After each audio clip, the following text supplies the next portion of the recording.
It is very seldom that mere ordinary people like John and myself secure ancestral halls for the summer. A colonial mansion, a hereditary estate, I would say a haunted house, and reach the height of romantic felicity, but that would be asking too much of fate. Still, I will proudly declare that there was something queer about it. Else, why should it be let so cheaply? And why have stood so long untenanted? John laughs at me, of course, but one expects that in marriage. John is practical in the extreme. He has no patience with faith, an intense horror of superstition, and he scoffs openly at any talk of things not to be felt and seen and put down in figures. John is a physician, and perhaps, I would not say it to a living soul, of course, but this is dead paper and a great relief to my mind, perhaps that is one reason I do not get well faster. You see, he does not believe that I am sick, and what can one do? If a physician of high standing, and one's own husband, assures friends and relatives that there is really nothing the matter with one but temporary nervous depression, a slight hysterical tendency, what is one to do? My brother is also a physician, and of high standing, and he says the same thing. So I take phosphates or phosphites, whichever it is, and tonics and journeys and air and exercise, and I am absolutely forbidden to work until I am well again. Personally, I disagree with their ideas. Personally, I believe that congenial work with excitement and change would do me good. But what is one to do? I did write for a while, in spite of them, but it does exhaust me a good deal, having to be so sly about it, or else meet with heavy opposition. I sometimes fancy that in my condition, if I had less opposition and more society and stimulus, but John says, the very worst thing I can do is to think about my condition, and I confess it always makes me feel bad. So I will let it alone and talk about the house. The most beautiful place. It is quite alone, standing well back from the road, quite 3 miles from the village. It makes me think of English places that you read about, for there are hedges and walls and gates that lock, and lots of separate little houses for the gardeners and people. There is a delicious garden. I never saw such a garden, large and shady, full of box-bordered paths, and lined with long, grape-covered arbors with seats under them. There were greenhouses, too, but they are all broken now. There was some legal trouble, I believe, something about the heirs and the co-heirs. Anyhow, the place has been empty for years. That spoils my ghostliness, I am afraid, but I don't care. There is something strange about the house. I can feel it. I even said so to John one moonlight evening, but he said what I felt was a draught, and shut the window. I get unreasonably angry with John sometimes. I'm sure I never used to be so sensitive. I think it is due to a nervous condition. But John says if I feel so, I shall neglect proper self-control. So I take pains to control myself. Before him, at least. And that makes me very tired. I don't like our room a bit. I wanted one downstairs that opened onto the piazza and had roses all over the window, and such pretty old-fashioned chintz hangings. But John would not hear of it. He said there was only one window, and not room for 2 beds, and no near room for him if he took another. He is very careful and loving, and hardly lets me stir without special direction. I have a schedule prescription for each hour in the day. He takes all care from me, and so I feel basely ungrateful not to value it more. He said we came here solely on my account, that I was to have perfect rest and all of the air I could get. Your exercise depends on your strength, my dear, said he, and your food somewhat on your appetite, but air you can absorb all the time. So we took the nursery at the top of the house. It is a big, airy room, the whole floor nearly, with windows that look all ways, and air and sunshine galore. It was nursery first, and then playroom and gymnasium, I should judge, for the windows are barred for little children, and there are rings and things in the walls. The paint and paper look as if a boys' school had used it. It is stripped off, the paper, in great patches all around the head of my bed, about as far as I can reach, and in a great place on the other side of the room low down. I never saw a worse paper in my life. One of those sprawling, flamboyant patterns committing every artistic sin. It is dull enough to confuse the eye in following, pronounced enough to constantly irritate and provoke study, and when you follow the lame, uncertain curves for a little distance, they suddenly commit suicide, plunge off at outrageous angles, destroy themselves in unheard-of contradictions. The color is repellent, almost revolting, a smoldering, unclean yellow, strangely faded by the slow-turning sunlight. It is a dull, yet lurid orange in some places, a sickly sulphur tint in others. No wonder the children hated it. I should hate it myself if I had to live in this room for very long. There comes John, and I must put this away. He hates to have me write a word. We have been here 2 weeks, and I haven't felt like writing before since that first day. I am sitting by the window now, up in this atrocious nursery, and there is nothing to hinder my writing as much as I please, save for lack of strength. John is away all day, and even some nights when his cases are serious. I am glad my case is not serious.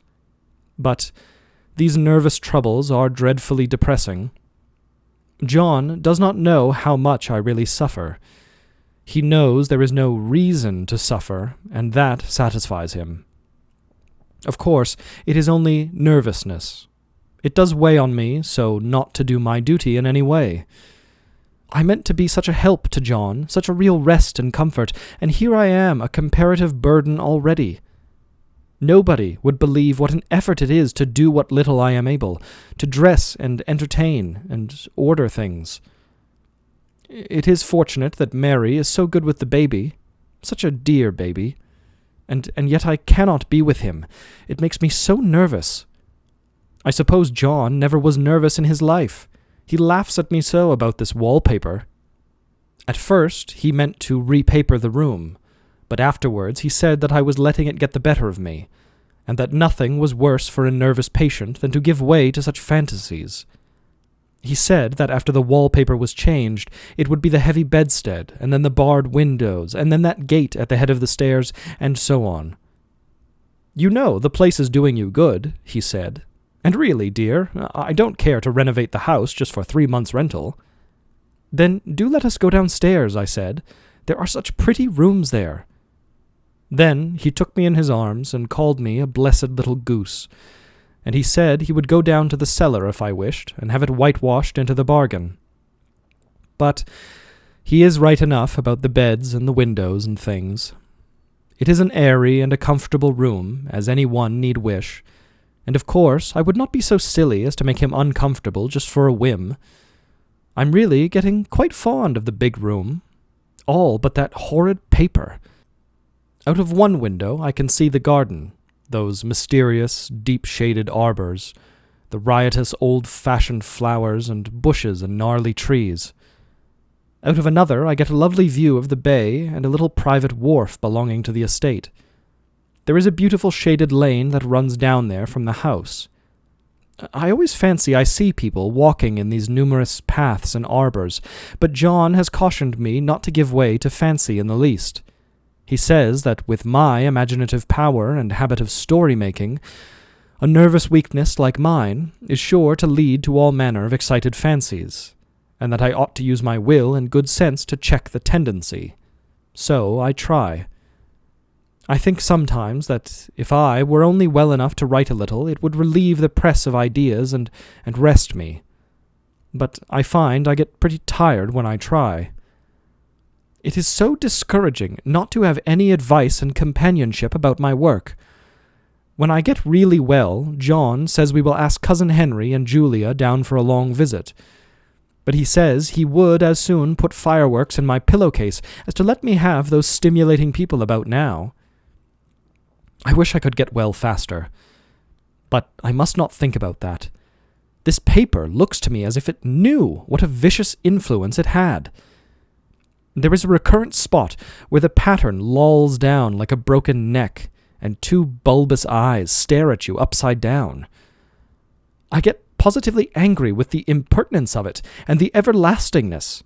Up and down and sideways they crawl, and those absurd, unblinking eyes are everywhere. There is one place where two breadths don't match, and the eyes go all up and down the line, one a little higher than the other. I never saw so much expression in an inanimate thing before, and we all know how much expression they have. I used to lie awake as a child and get more entertainment and terror out of blank walls and plain furniture than most children could find in a toy store. I remember what a kindly wink the knobs of our big old bureau used to have, and there was one chair that always seemed like a strong friend. I used to feel that if any of the other things looked too fierce, I could always hop into that chair and be safe. The furniture in this room is no worse than inharmonious, however, for we had to bring it all from downstairs. I suppose when this was used as a playroom, they had to take the nursery things out, and no wonder I never saw such ravages as the children have made here. The wallpaper, as I said before, is torn off in spots, and it sticketh closer than a brother. They must have had perseverance as well as hatred. Then the floor is scratched and gouged and splintered. The plaster itself is dug out here and there, and this great heavy bed, which is all we found in the room, looks as though it had been through the wars. But I don't mind it a bit. Only the paper. There comes John's sister, such a dear girl as she is, and so careful of me. I must not let her find me writing. She is a perfect and enthusiastic housekeeper, and hopes for no better profession. I verily believe she thinks it is the writing which made me sick. But I can write when she is out, and see her a long way off from these windows.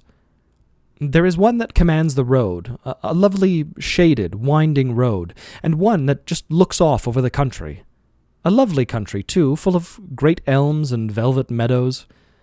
This wallpaper has a kind of sub-pattern in a different shade, a particularly irritating one, for you can only see it in certain lights, and not clearly then. But in the places where it isn't faded, and where the sun is just so, I can see a strange, provoking, formless sort of figure that seems to skulk about behind that silly and conspicuous front design. There's Sister on the stairs. Well, the 4th of July is over. The people are gone, and I am tired out. John thought it might do me good to see a little company, so we just had Mother and Nellie and the children down for a week. Of course, I didn't do a thing. Jenny sees to everything now. But it tired me all the same. John says if I don't pick up faster, he shall send me to Weir Mitchell in the fall. But I don't want to go there at all. I had a friend who was in his hands once, and she says he is just like John and my brother, only more so. Besides, it is such an undertaking to go so far. I don't feel as if it was worthwhile to turn my hand over for anything, and I'm getting dreadfully fretful and querulous. I cry at nothing, and cry most of the time. Of course, I don't when John is here, or anybody else, but when I am alone. And I am alone a good deal just now. John is kept in town very often by serious cases, and Jenny is good and lets me alone when I want her to. So I walk a little in the garden, or down that lovely lane, sit on the porch under the roses, and lie down up here a good deal. I'm getting really fond of the room in spite of the wallpaper. Perhaps because of the wallpaper. It dwells in my mind so. I lie here on this great immovable bed.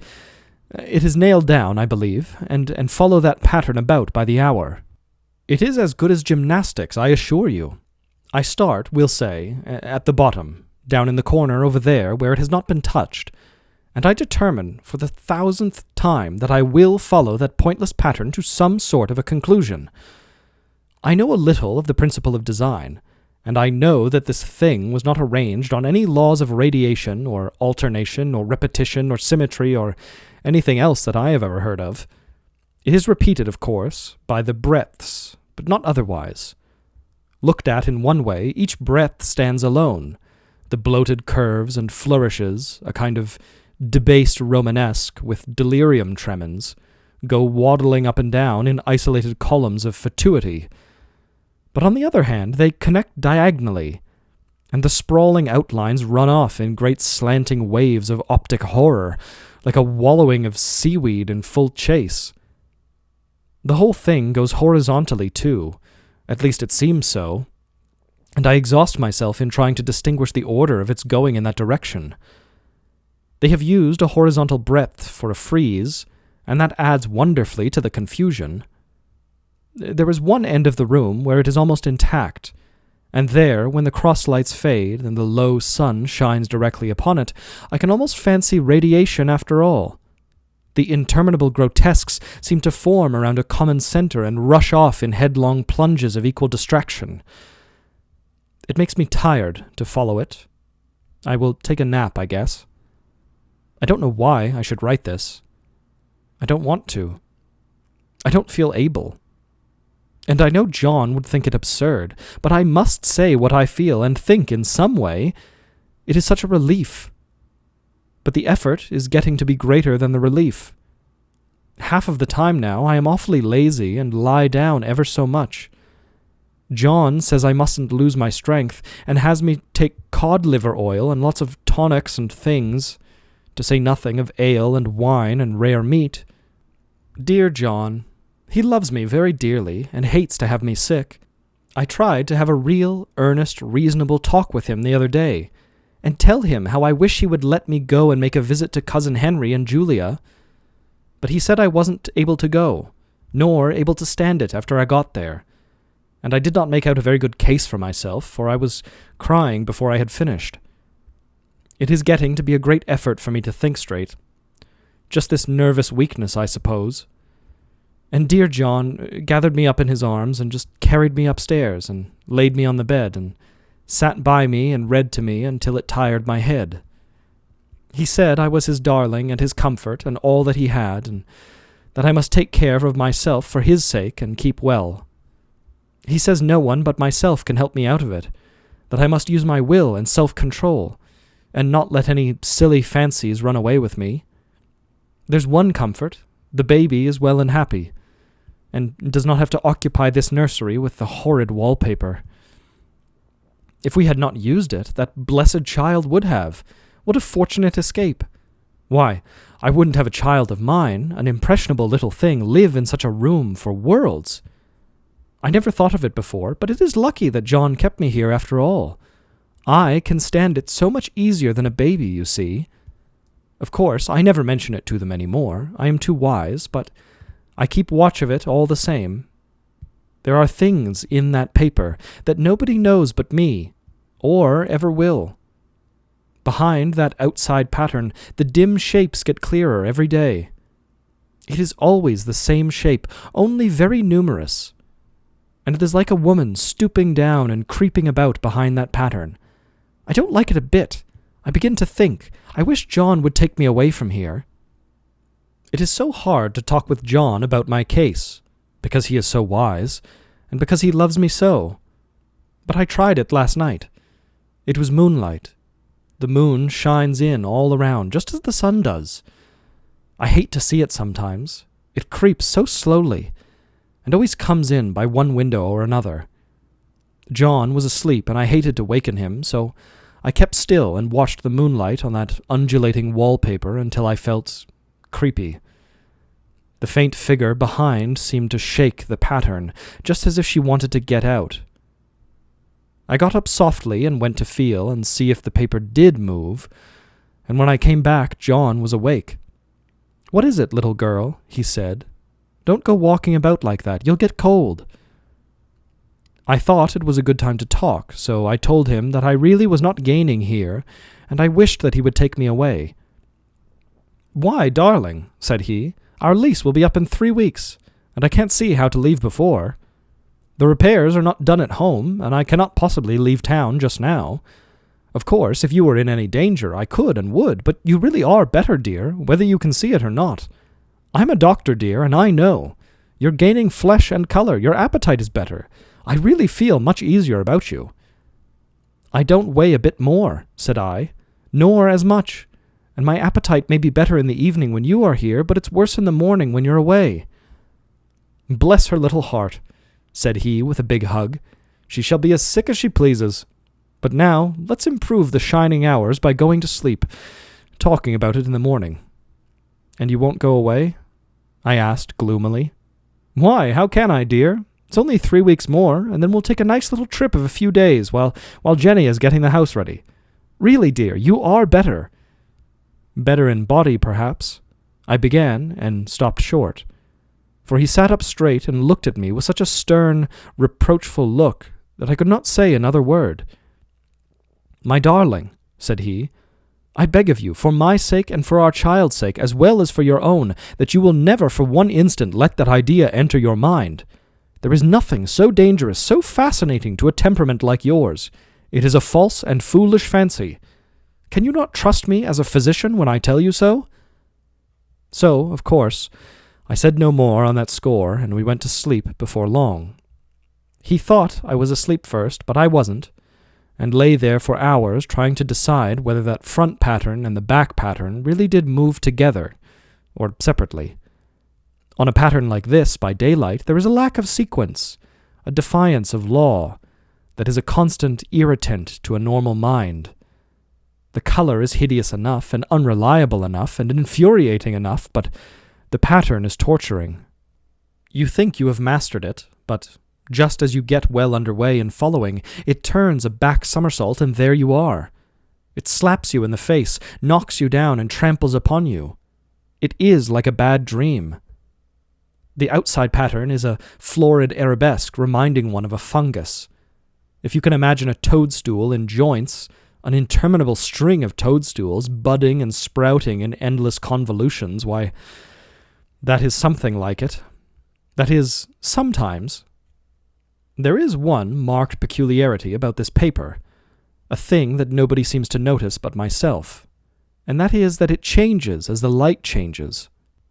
When the sun shoots in through the east window, I always watch for that first long, straight ray. It changes so quickly that I can never quite believe it. That is why I watch it always. By moonlight. The moon shines in all night when there is a moon. I wouldn't know it was the same paper. At night, in any kind of light, in twilight, candlelight, lamplight, and worst of all by moonlight, it becomes bars. The outside pattern, I mean, and the woman behind it is as plain as can be. I didn't realize for a long time what the thing was that showed behind, that dim sub-pattern. But now I am quite sure that it is a woman. By daylight she is subdued, quiet. I fancy it is the pattern that keeps her so still. It is so puzzling, it keeps me quiet by the hour. I lie down ever so much now. John says it is good for me, and to sleep all I can. Indeed, he started the habit by making me lie down for an hour after each meal. It is a very bad habit, I am convinced, for you see, I don't sleep, and that cultivates deceit, for I don't tell them I'm awake. Oh no. The fact is, I'm getting a little afraid of John. He seems very queer sometimes, and even Jenny has an inexplicable look. It strikes me occasionally, just as a scientific hypothesis, that perhaps it is the paper. I have watched John when he did not know I was looking, and come into the room suddenly on the most innocent excuses, and I've caught him several times looking at the paper. And Jenny, too. I caught Jenny with her hand on it once. She didn't know I was in the room, and when I asked her in a very quiet voice, with the most restrained manner possible, what she was doing with the paper, she looked around as if she had been caught stealing, and looked quite angry, asked me why I should frighten her so. Then she said that the paper stained everything it touched, that she had found yellow smooches on all of my clothes and John's, and she wished we would be more careful. Did not that sound innocent? But I know she was studying that pattern, and I am determined that nobody shall find it out but myself. Life is very much more exciting now than it used to be. You see, I have something more to expect, to look forward to watch. I really do eat better, and am more quiet than I was. John is so pleased to see me improve.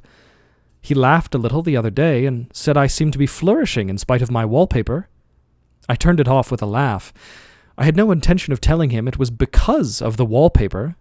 He would make fun of me. He might even want to take me away. I don't want to leave now until I have found it out. There's a week more, and I think that will be enough.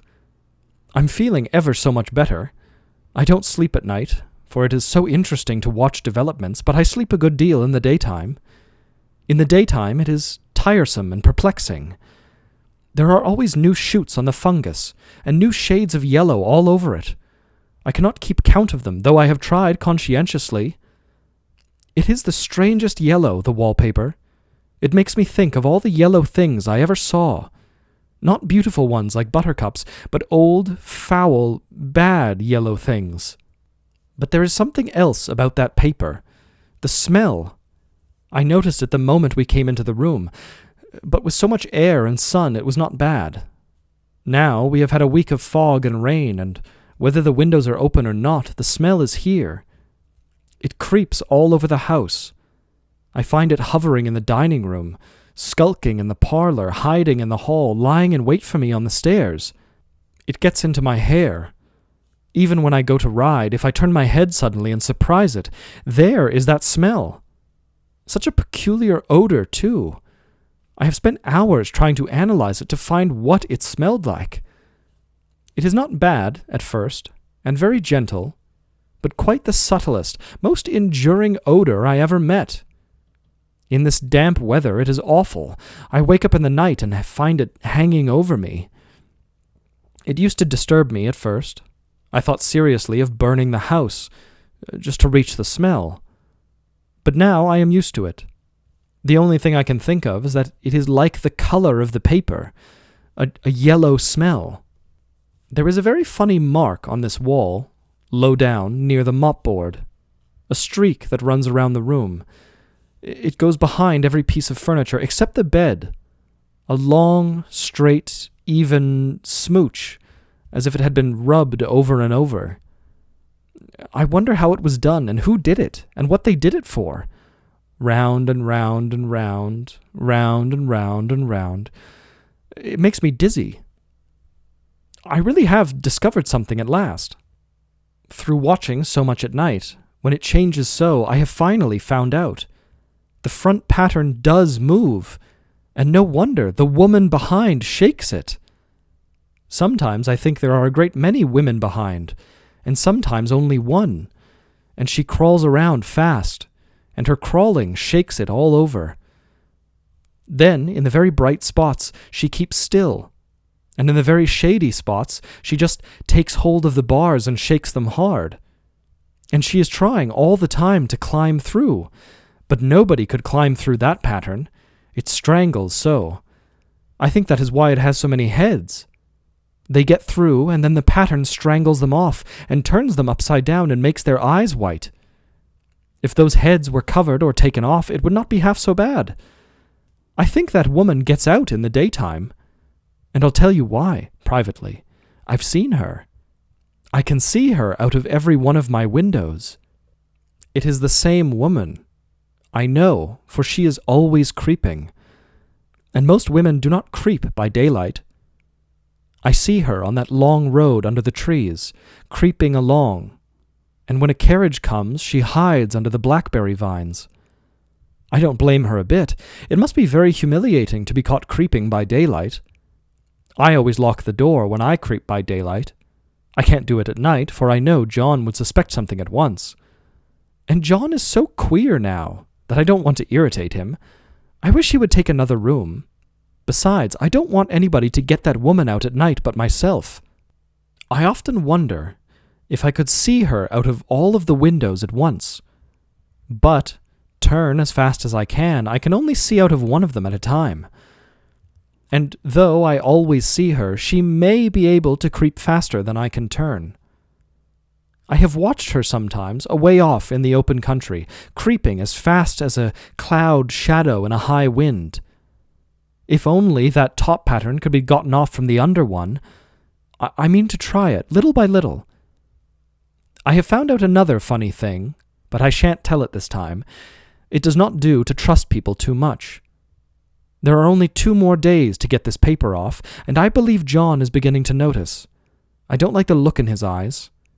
And I heard him ask Jenny a lot of professional questions about me. She had a very good report to give. She said I slept a good deal in the daytime. John knows I don't sleep very well at night, for all I'm so quiet. He asked me all sorts of questions, too, and pretended to be very loving and kind, as if I couldn't see through him. Still, I don't wonder he acts so, sleeping under this paper for 3 months. It only interests me, but I feel sure that John and Jenny are secretly affected by it.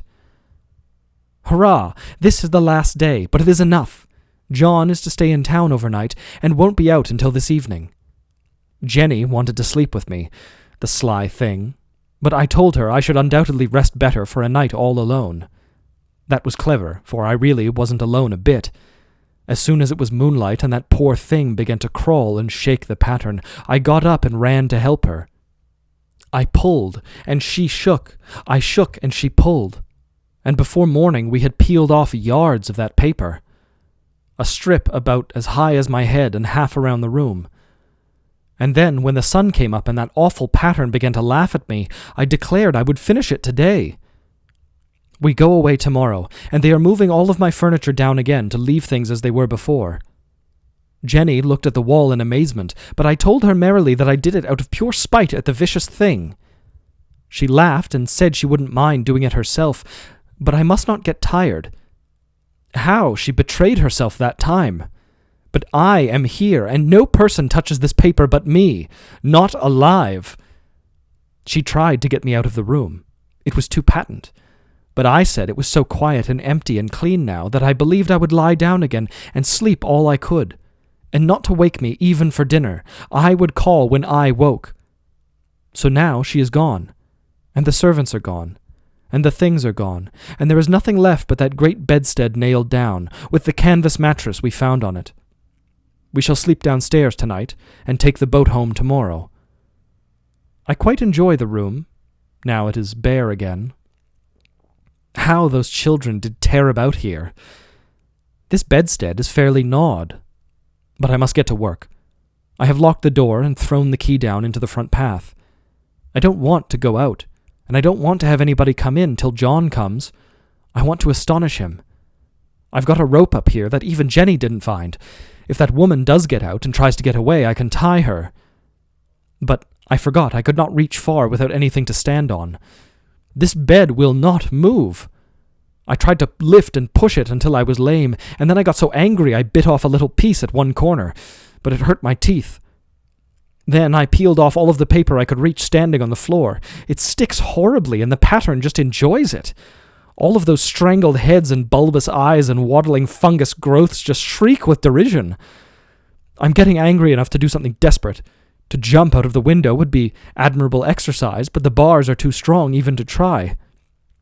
Besides, I wouldn't do it. Of course not. I know well enough that a step like that is improper, and it might be misconstrued. I don't like to look out of the windows even.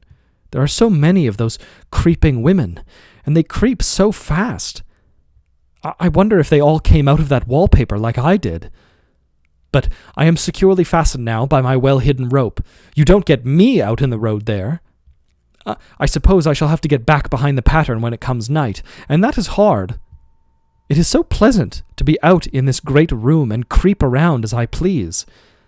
I don't want to go outside. I won't, even if Jenny asks me to. For outside you have to creep on the ground, and everything is green instead of yellow.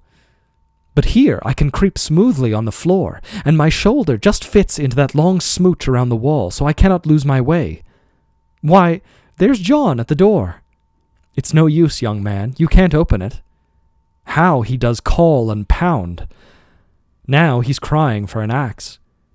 It would be a shame to break down that beautiful door. John, dear, said I in the gentlest voice, the key is down by the front steps, under a plantain leaf.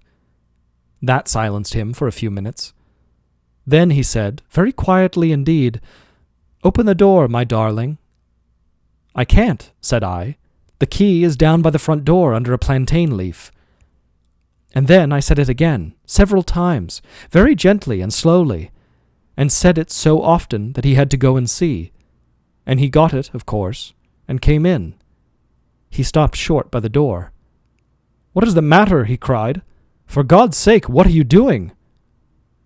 I went on creeping just the same, but I looked at him over my shoulder. "I've got out at last," said I, "in spite of you and Jane, and I've pulled off most of the paper, so you can't put me back." Now, why should that man have fainted? But he did, and right across my path by the wall, so that I had to creep over him every time.